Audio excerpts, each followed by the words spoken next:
corresponde a uma representação das partes de um todo. Por exemplo, temos o seguinte quadrado amarelo.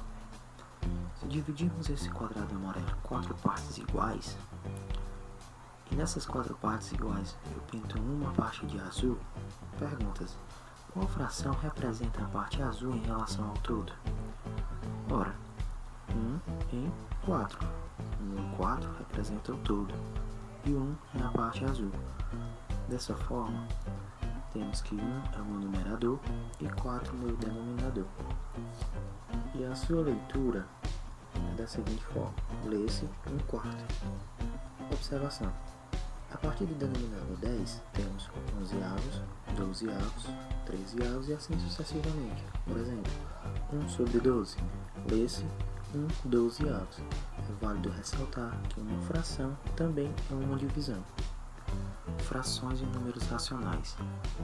Mas o que é um número racional? É qualquer número que pode ser escrito em forma de fração. Temos, por exemplo, os números inteiros. Todos os números inteiros podem ser escritos em forma de fração. Por exemplo, o menos 2, qual é a fração que o representa? Menos 4 sobre 2, ou seja, uma fração não é divisão, então 4 dividido para 2, 2, e o sinal repete, por isso que fica menos 2. Os números decimais finitos também podem ser escritos em forma de fração. Por exemplo, 0,5, ele pode ser escrito em forma de fração, pela fração 1 sobre 2, ou seja, 1 dividido para 2, 0,5. Temos também, pessoal, as dízimas periódicas, que veremos em outros vídeos.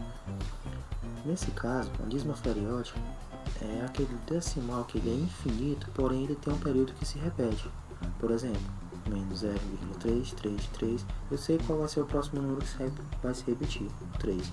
Então essas dízimas periódicas, elas podem ser também escritas em forma de fração. Temos, por exemplo, menos 0,333, que é igual a menos 3 dividido para 9. Quando eu efetuar essa divisão, vai me resultar nessa dízima periódica.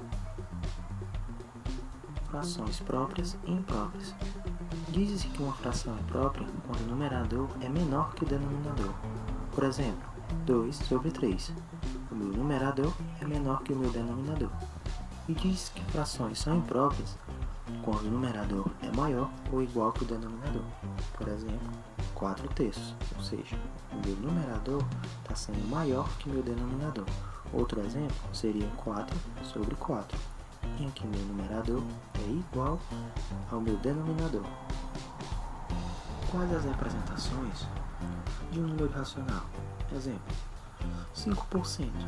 Ele também pode ser escrito na forma 5 sobre 100, ou seja, 5 por 100, que também pode ser escrito na forma como 5 centésimos.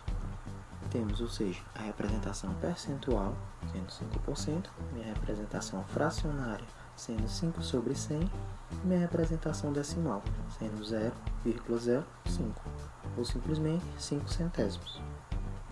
Frações equivalentes. O que são frações equivalentes? São frações que possuem o mesmo valor. Por exemplo, a fração 4 sobre 2 e 8 sobre 4. Ambas representam o número 2. Basta fazermos as seguintes divisões. 4 dividido para 2 é igual a 2. E 8 dividido para 4 também é igual a 2. Ou seja, ambas representam o número 2. Então, ambas também são equivalentes. E para encontrar uma fração equivalente, basta multiplicar o numerador e o denominador pelo mesmo número. Por exemplo, 3/5. Basta multiplicar 3 por 4 e o 5 por 4. Logo, eu encontrarei uma fração equivalente a 3/5. Essa fração será 12 sobre 20 avos. Simplificação de frações. Para simplificar uma fração, basta dividir o numerador e o denominador pelo mesmo número.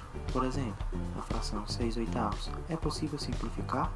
Ora, o 6 e o 8 são números pares, então, logicamente, é divisível por 2. Então, 6 dividido para 2, 3. 8 dividido para 2, 4. Logo, temos a fração 3/4. Ou seja, eu simplifiquei a fração 6/8 e me resultou na fração 3/4. Dividi ambos, tanto o numerador quanto o denominador, por 2. Quando não se pode mais simplificar por nenhum número, chamamos essa fração de fração irredutível. O próprio exemplo disso é a fração 3/4, ou seja, não é possível mais simplificá-la. Então, essa foi nossa aula 1 de frações. Tenham bons estudos e realizem as atividades. Até a próxima aula.